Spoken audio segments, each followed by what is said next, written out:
Hey everybody, Wyoming James checking in.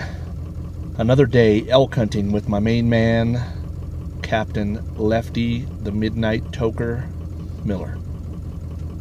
So we, bright and early this morning, we were at daybreak, we were setting up in our glassing spot, and it was really socked in. Fog started to lift. We'd been sitting there about an hour and a half. Fog started to lift. We started getting visibility. Got out to about 3 miles of visibility, and in roughly the same area where we left those 3 bull elk yesterday, we spotted 3 elk. Now, one of them I could put horns on from that distance, but the other 2 I couldn't. So we were trying to close the distance. We were trying to get closer to them so that we could verify whether that was the same 3 or not. And we drove until we got to a spot where it was private, so we decided to turn around. Well, on the way out of there, we had a little mechanical failure, and we have spent the last hour and a half trying to fix it to where we could just stay out here. Again, I get tired of saying this, but I'm afraid this is self-inflicted, this particular situation, because what I'm going to do is I'm going to cut loose right now, and I'm going to show you what we're dealing with, okay? Stay with us.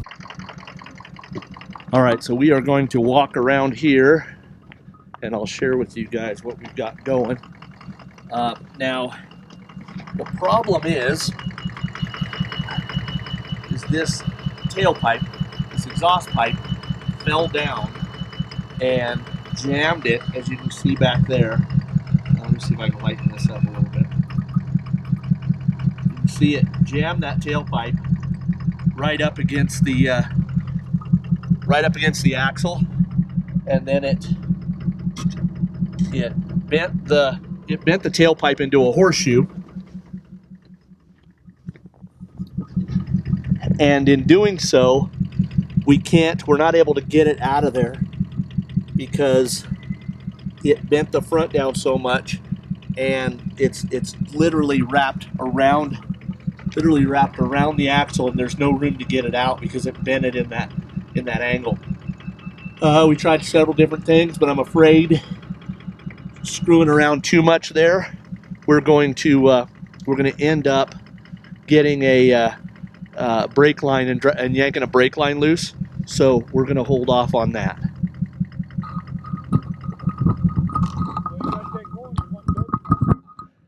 So Lefty says we've got a message. Now he's been texting everybody and telling them what our problems are.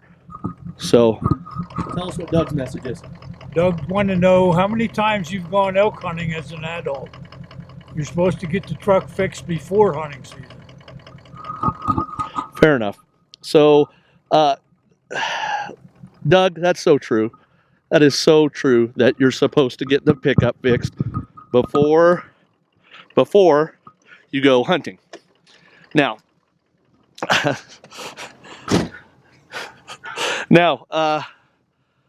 thank you, Doug. I appreciate that.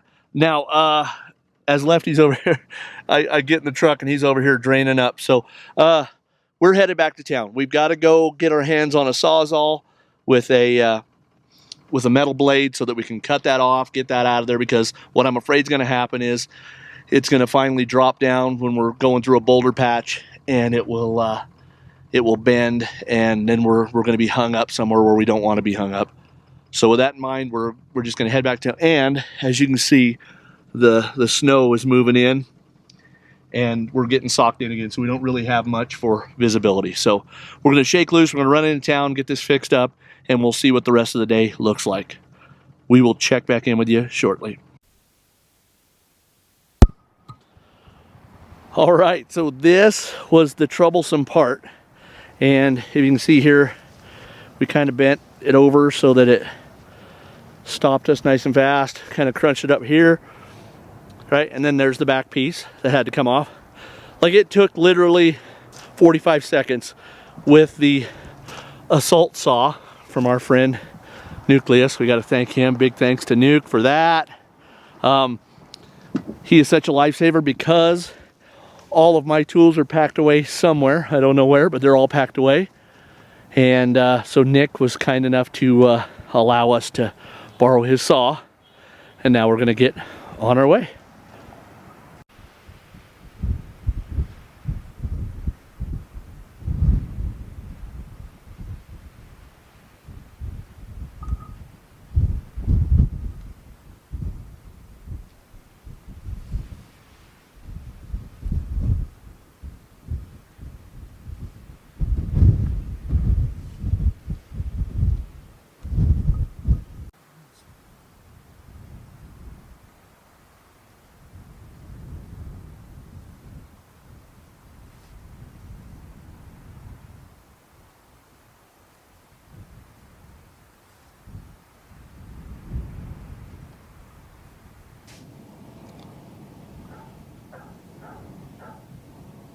as if on cue.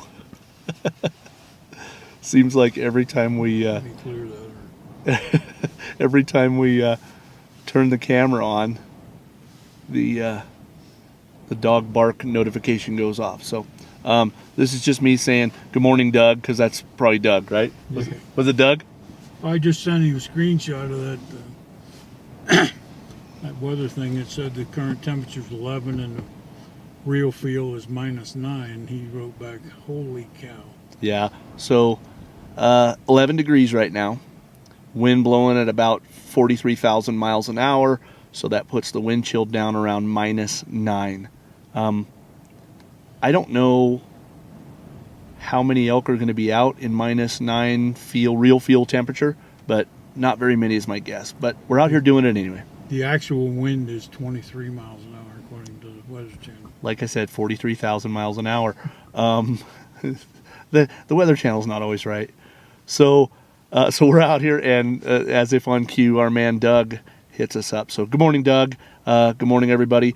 Thanks for watching. I know we posted a bunch of videos yesterday because we had a short day, because we had that little mechanical problem with the muffler. Now, Lefty and I are not Oompa Loompas. It's just a beautiful, beautiful orange sunrise, and it's right in our face because that's the direction we're out of the wind.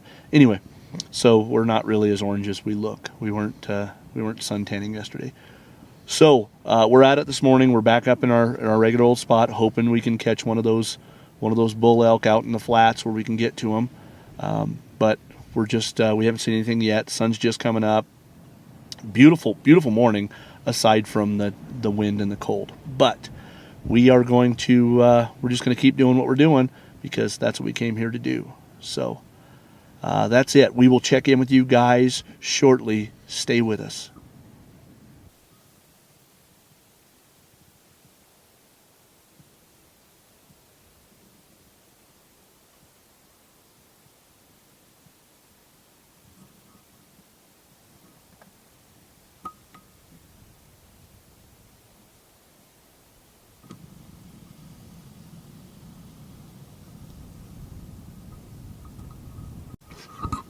You made one this morning. When you talking to Doug? I think I was talking to Doug this morning. It's not my intro or my outro. It's my wraparound. All right, so I'm going to say we had a good day. Somebody's getting kind of cranky in the passenger side of this rig. He's been a little down in the mouth this afternoon. Now, I feel like this is a success because we went most of the day without seeing an elk. And then right at the last minute, I mean within the last 10 minutes, I spotted an elk. Now, the elk might as well have been in a different county or even a different area because it was so far away, but it was a win because we spotted an elk. We didn't get totally skunked today. So our man Lefty is you can tell he's bored of the elk looking. That's how it goes in elk hunting country. It's cool, but the good news is the wind has now died down. The wind is almost completely stopped. We're right here where we're sitting. It may be 4 miles an hour, but it's pretty good. So I have to tell you guys though, this has been probably the most blessed day for me, and the reason is because I got to sit at a lunch table with two amazing guys today. Lefty and I were glassing this morning, and we weren't having much luck. And I sent a text out to our good friend Bill Schilling from Buffalo. And I met Bill through the Coldwell Banker Legacy Group Buffalo office. We have his house listed. I'd love to be able to tell you the address and go look it up online, but if you go to wildcoldwellbanker.com, you can find Bill Schilling's house out there. I think he's on Trabing Road. I know it's on Trabing Road, but anyway, so a shameless plug for him there. But I met Bill because we have his house listed up in the Buffalo office, and Bill is a Bill's a gun nut. He's just like the rest of us, and he really enjoys shooting. He enjoys long-range shooting, bench rest shooting, and Bill has had a few really good conversations with me. Well, as Lefty was coming out, I told him, I said, "Hey, there's a guy that I want to introduce you to. If we get the opportunity, I want to introduce you because you guys speak on the same level." Now, I was talking about guns. They're both really techy. They both speak in thousandths of inches, whereas I speak in approximates and inches or half inches. I mean, these guys are talking tens of thousands, hundreds of thousands of inches, and it's just out of my league. But so we sat down. We met at the Invasion Bar, which is it a perennial or annual stop? I think it's a perennial stop. When Lefty's out here, we like to eat lunch at the Invasion. It's something we started all the way back in 2008. But anyway, so I sat down to lunch with these two, only to find out that these two guys have much, much more in common than just the rifles they shoot or the enjoyment they get out of shooting rifles. They're both similar vintage. Now, Lefty is just a tad bit older than Bill, but they're both military veterans, and they have both lost their wives, and they're widowed. And I'll tell you what, and here's why I'm blessed. I got to sit there through an entire lunch and listen to the wisdom that these two men had to offer. Mostly they were offering it up to one another, but I was the beneficiary of all that wisdom at that table. And I'm telling you guys, here I am at 44 years old, and I tend to think I know it all. But if that's the case, and you think the same way, set yourself down with somebody from our parents' era and just listen to the stuff they talk about. They both had similar stories about going into the military and not thinking they were going to get into the military, and they both ended up in the military. I mean, it was great. Bill Schilling is a Marine. Lefty Miller is a Navy guy. And I'll tell you what, it was amazing to sit there and listen to these two go back and forth. I got some really, really good quotes out of that lunch, and hopefully I'll share those at some point with you. I don't know when the appropriate time to share those, but there was so much wisdom coming from these two guys, and I am absolutely blessed to have watched that connection take place. I'm blessed to have made the introduction on, I think, two guys who will be friends for the rest of their days. So I know Bill probably doesn't watch these, but I'm gonna try to tag him in it when I share it. So Bill Schilling, you are an amazing man. I have also had the fortune to ride around for the last few days with this super amazing guy right here, and I'm enjoying every single minute of it because Lefty just has so much to offer. For me, a lot of times it's not just about the critters; it's about the people I hunt with. And Lefty is no exception to that. I enjoy doing my coyote hunting videos. I enjoy doing the deer hunting videos, elk hunting videos. But it is so much better when I have somebody to share it with. And I'm telling you, all of you people who are watching, I got to be careful here. All of you people who are watching from back home in New Jersey, I want you guys to know you have a huge asset in this guy right here. And anyway, he's great asset. And my phone was ringing. Sorry about that. I didn't even think we had service here, but he's a great asset, and you guys need to cherish every minute with him because he's fun. So, oh wow, how do I end up doing that shit? So anyway, I don't mean to get all sappy on you guys, but I'll tell you what, it was a great lunch. I've enjoyed every single minute of this, and I'm going to keep doing it until we're all done here. So, wow, I think he's doing better than I am. Anyway, Wyoming James, our man, Lefty Abracadabra Miller, checking out from another day in the hunting truck. Adios.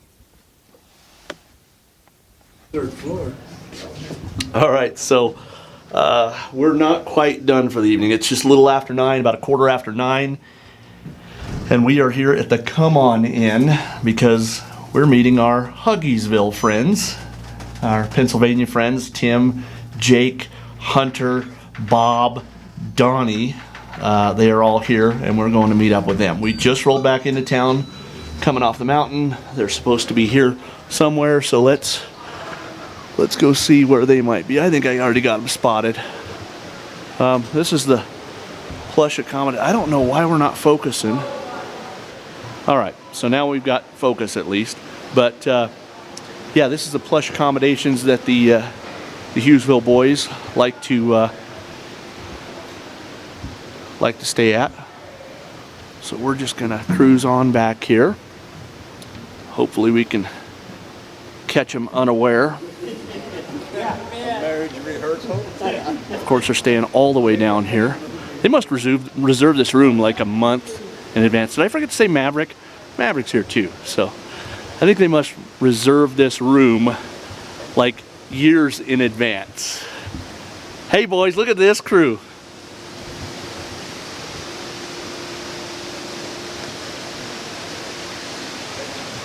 Hi, Bob. All right, so anyway, we got all of our friends, Tim Wood, Donnie Babb, Jake Wood, Hunter Foreman, Maverick Marquardt, and Snoozy McSnoozerstein. So anyway, we just got here to the Come On In. We're gonna sit here and catch up with our dear friends, find out about all of Tim Wood's automobile troubles. Go Chevy. Anyway, we're gonna find out about all his troubles, all his woes, and I'm gonna let you guys in on a little secret. Tim's driving a Ford, so yeah, he's hardest part about that is calling his family back home and telling them he's gone gay. Hardest part about driving a Ford. All right, so we will catch up with you guys shortly. Stay with us.